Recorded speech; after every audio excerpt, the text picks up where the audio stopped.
Olá pessoal, dando continuidade às informações que eu estou trazendo aqui, né? Hoje eu vou falar como que eu descobri o meu orientador, que foi uma pessoa que ficou muito tempo comigo, eu fiquei muito tempo com ele, né? E foi uma pessoa que me abriu para dentro da ciência, tá? Apesar de eu ter esse gosto, de eu querer, né? Isso só não basta, precisa ter pessoas que possam te ajudar, te conduzir, não é? O nome dele é Katsumasa Hoshino. Uns falam Hoshino ou Hoshino, eu chamava de Hoshino, né? E ele é de formação psicólogo, formado pelo Instituto de Psicologia da USP de São Paulo, e trabalhou, né, na área de neurofisiologia. E lógico que ele foi trabalhando com comportamento também, comportamento e fisiologia, que ele até não distinguia os dois, né? A fisiologia não deixava de ser um comportamento, uma expressão do organismo.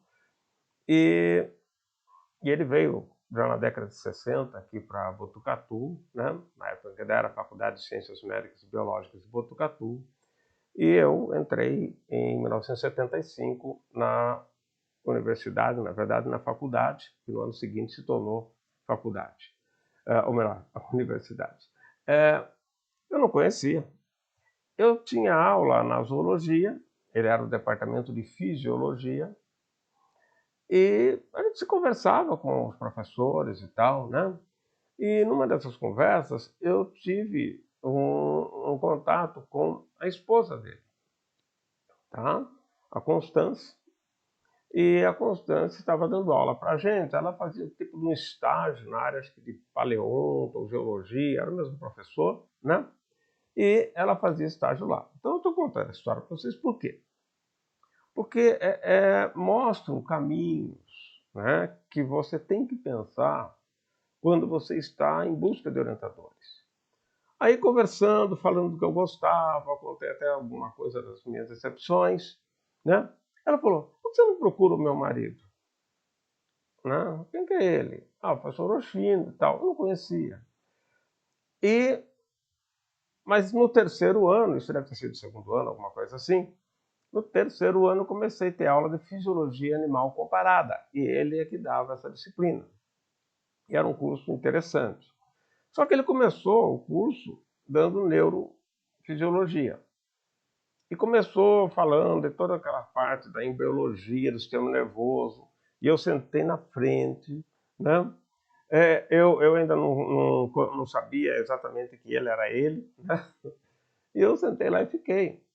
E aquilo era difícil, eu não me atraía. Eu queria comportamento, acabou, né? Sabe aquele aluno bitolado que aí acha que é só aquilo, vou me especializar nisso na graduação? Um grande equívoco.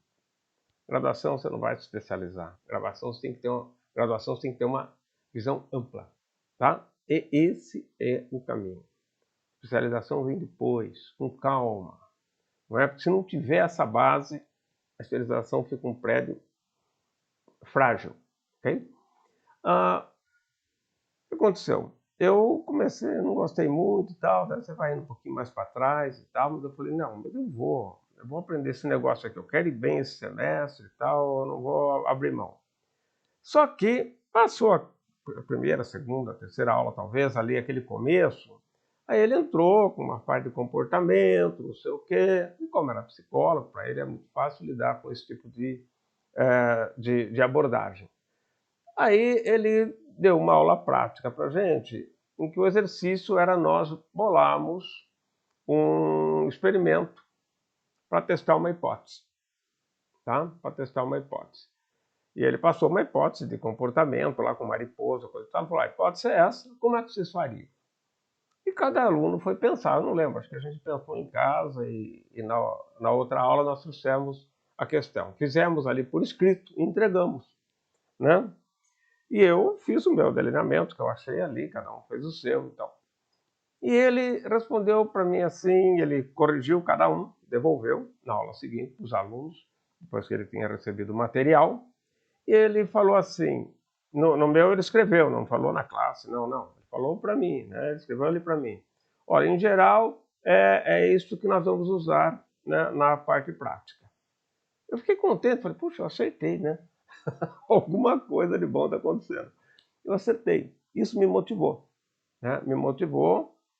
E aí a gente discutiu os planejamentos em classe e tal, eu já não lembro os detalhes, né? Mas eu lembro que isso me motivou, entende? Veja como você acertar coisas te motiva. Você não pode acertar simplesmente porque o professor fez você acertar, ele praticamente te deu a resposta. Não, não é isso. Eu tenho um senso de ridículo que eu não gosto de aceitar elogios que eu acho que eu não mereço, tá? Eu me sinto mal, eu falo, não, mas não é, não corresponde, não é isso, não é? Então eu tenho um senso assim comigo mesmo, é uma autocrítica, não é? E, mas aquilo ali eu gostei, eu achei que, puxa vida, né? Eu pensei sozinho, as coisas que eu faço lá em casa, eu tento ver isso, aquilo, oh, parece que tá no caminho certo, eu nem sei se eu pensei caminho certo, eu só sei que eu gostei, não é? E desse contato e tal, daí eu acho que foi daí que eu conversei com a Constância, a esposa dele, eu não lembro exatamente a sequência, tá? Porque eu não fiquei fazendo grandes coisas. Eu estou conversando com vocês, como se eu estivesse na mesa de um bar, né? Daqui a pouco eu vou trazer vinho e cerveja aqui, e estou conversando com vocês, não é? E eu não preciso preparar a aula para falar para vocês, tá certo? Acho que eu estou falando da minha vida. E o que acontece? Quando eu conversei com a Constância e ela me deu essa não, mas ele faz isso também, porque eu falei, mas ele não é da neuro, não sei o que lá, não, mas ele faz, ela insistiu, eu fui conversar. E o Oshino, ele tinha a seguinte característica, era o que mais tinha estagiário no departamento. Aliás, era o que mais batalhava com o negócio de ciência dentro do departamento, né? Tinha outras pessoas boas também, mas ele era uma pessoa bem diferenciada. E ele dava no curso de Fisiologia Animal Comparada, né, a fisiologia comparada misturado com metodologia científica aplicada à fisiologia animal comparada. Ele gostava desse lado, ele conhecia muita filosofia, essas coisas, ele entendia bem dessas coisas, lógica, um pouco de estatística. Na época ele sabia bem estatística, para a época a estatística era mais desconhecida da gente, né? E era mais simples também, e era mais fácil a gente trilhar por aí. E ele também conhecia bastante, ou um pouco da estatística não paramétrica, porque como psicólogo se usava muito esse tipo de estatística, né? E a estatística paramétrica, obviamente, ele conhecia também. E eu fui absorvendo essas coisas com ele. Mas o que acontece? Quando eu conheci, então, eu fui na pessoa certa. Ele era uma pessoa que ele... eu vou falar só dele no próximo episódio, mas ele era uma pessoa que ele tinha muitos estagiários porque as pessoas gostavam dele. Ele discutia coisas que normalmente não se discutia, né? Uma das discussões fundamentais para o biólogo, mas que raramente algum professor discutia, era o que é vida. O que é vida? Né? E que era uma discussão que até a década de 80 isso foi muito debatido. Acho que Monod foi um dos que, aquela questão do acaso lá, ele também discutiu, outras pessoas discutiram no mundo, né? E tinha algumas características, o vírus é vivo ou não é, e tudo isso dependia de conceitos, tá? Então a gente foi um debate que naquela época, a gente estava na universidade, isso corria muito, hoje já é uma coisa mais bem definida, não é? E o que acontece? O Oshino, né, esse meu orientador, ele aceitava as pessoas a priori, certo? Porque eu não sei, né? Às vezes a pessoa é boa, às vezes a pessoa tem que ver, né? E ele orientava também muitas outras pessoas que eram orientadoras, né? Na época a pós-graduação estava engatinhando, né? E ele orientou pessoas em nível de livre docência, eu vi várias ocorrer ali e tal. Então, ele tinha essa característica, né? Eu tinha um pouco de medo dele, porque ele era meio... não era bravo, ele falava as coisas, né? Ele falava muito mal, xingava um, ficava, aqui, essa é a turma, não sei o que lá, não sei o que lá. Ele era assim, né? E eu absorvi um pouco disso dele e tal, o que não era muito legal, mas era, porque ele falar que um certo pesquisador não é um bom pesquisador é uma coisa. Eu, orientando dele, principalmente no começo, mas mesmo depois, né, falar que essa pessoa não é boa, tem uma distância muito grande.